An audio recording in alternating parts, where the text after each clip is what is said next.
Om Swastiastu, Om Anubadrah Kertawiantu Wiswata. Semoga pikiran yang baik datang dari segala penjuru. Halo semuanya, kembali lagi bersama saya dengan video teori nilai dan aplikasinya. Ini merupakan video untuk menempuh nilai ujian akhir dari mata kuliah aksiologi dengan dosen pengampu Ibu Niluh Putu Yuliani Dewi, SAG, MAG. Namun sebelum lanjut, izinkan saya untuk memperkenalkan diri. Saya Kadek Juli Rismawati dengan NIM 21130810002 dengan program studi Filsafat Hindu 3A. Oke teman-teman, beberapa menit ke depan kita akan membahas mengenai 4 hal. Yang pertama, mengenai definisi dari aksiologi. Yang kedua, mengenai contoh penerapan aksiologi dalam kehidupan sehari-hari. Yang ketiga yaitu pendapat tokoh filsuf. Yang keempat adalah sloka yang mendukung pernyataan atau argumentasi saya mengenai aksiologi. Baik, yang pertama kita akan membahas mengenai pengertian aksiologi. Aksiologi merupakan berasal dari bahasa Yunani yaitu axios, yang artinya nilai, kemudian logos artinya ilmu. Aksiologi dipahami sebagai teori nilai. Nah, selain aksiologi sebagai teori nilai, aksiologi juga ilmu yang membicarakan tujuan ilmu pengetahuan itu sendiri. Kemudian, dari aksiologi itu ilmu tidak bebas nilai, yang artinya pada tahap-tahap tertentu kadang ilmu harus disesuaikan dengan nilai-nilai budaya dan moral masyarakat. Yang ketiga, aksiologi juga mendapatkan beberapa objek kajian aksiologi. Yang pertama yaitu objek material.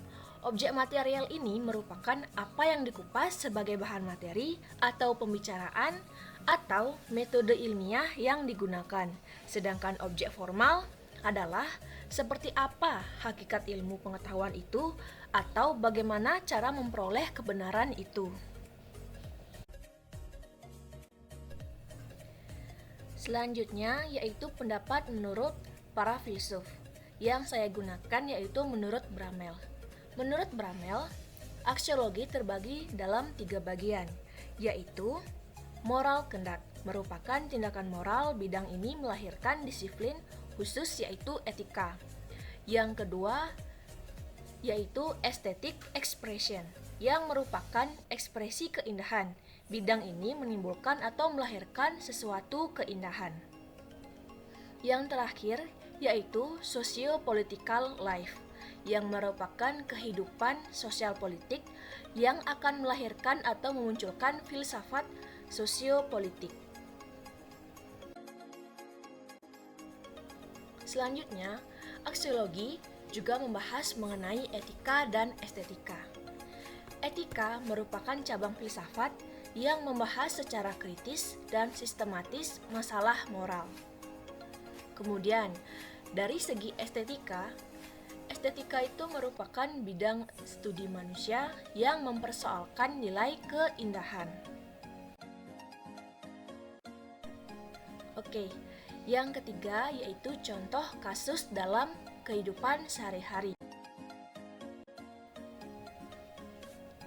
Nah, seperti misalnya dengan kita mengetahui bahwa sesuatu adalah rumah, kita lebih mudah untuk menemukan di mana kita akan tinggal, tempat seperti apa yang nyaman untuk kita, dan kita bisa mengenali bahwa rumah itu adalah komponen yang penting untuk kebahagiaan keluarga kita sendiri. Atau jika kita membahas tentang sahabat dengan aksiologi, kita mengetahui apakah dengan kita masih mengenali sahabat lama, kita memberi manfaat untuk kita.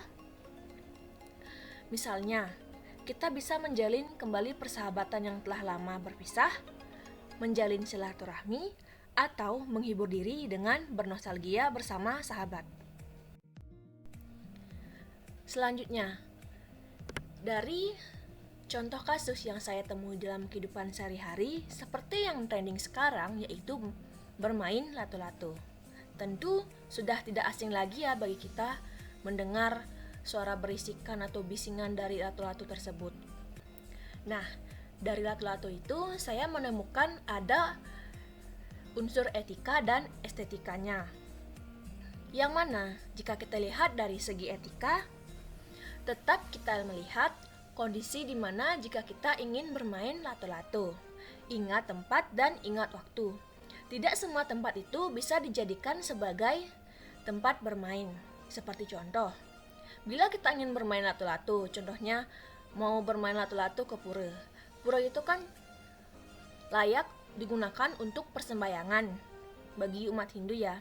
Jangan bermain lato-lato di pura gitu, karena kita sebagai umat Hindu perlu dengan suasana yang hening atau khusyuk.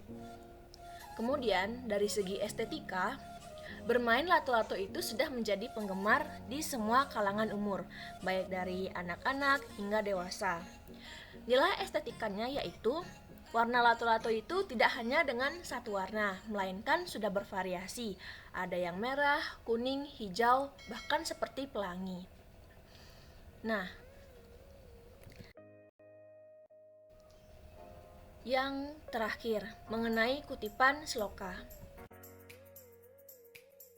Saya menemukan beberapa sloka, namun saya hanya menggunakan satu sloka, yaitu sloka Sarasamuscaya 349 dan 350, yang menyatakan bahwa sebab meski sempurna pengetahuan seseorang tentang sesuatu ilmu, jika dursila atau buruk laku, tiada berguna itu. Sebab menjadi suluh untuk bertindak yang benar. Demikianlah gunanya ilmu pengetahuan itu. Singkatnya, sastra atau ilmu pengetahuan itu, jika ada pada orang yang dursila, sia-sialah, hilang kesuciannya. Maksud dalam kutipan sloka ini, kita memiliki sebuah ilmu pengetahuan itu, gunakanlah untuk sebaik-baiknya. Jangan untuk menggunakan ilmu pengetahuan itu ke hal-hal yang negatif.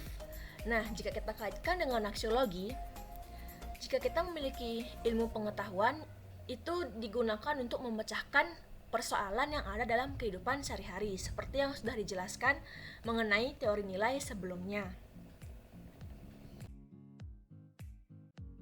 Oke, mengenai secara keseluruhan, bila kita simpulkan, secara aksiologi, ilmu itu digunakan dan dimanfaatkan untuk kehidupan manusia dengan jalan meningkatkan taraf hidupnya dan dengan memperhatikan kodrat manusia, martabat manusia, dan keseimbangan atau kelestarian alam. Upaya ilmiah ini dilakukan dengan penggunaan dan pemanfaatan pengetahuan ilmiah secara universal. Baik, hanya sekian pemaparan materi dari saya. Bila ada salah kata, saya mohon maaf, karena kesempurnaan datang dari lagu Rizky Febian. Akhir kata saya tutup dengan Paramesanti. Om Santi, Santi, Santi, Om. Suksema.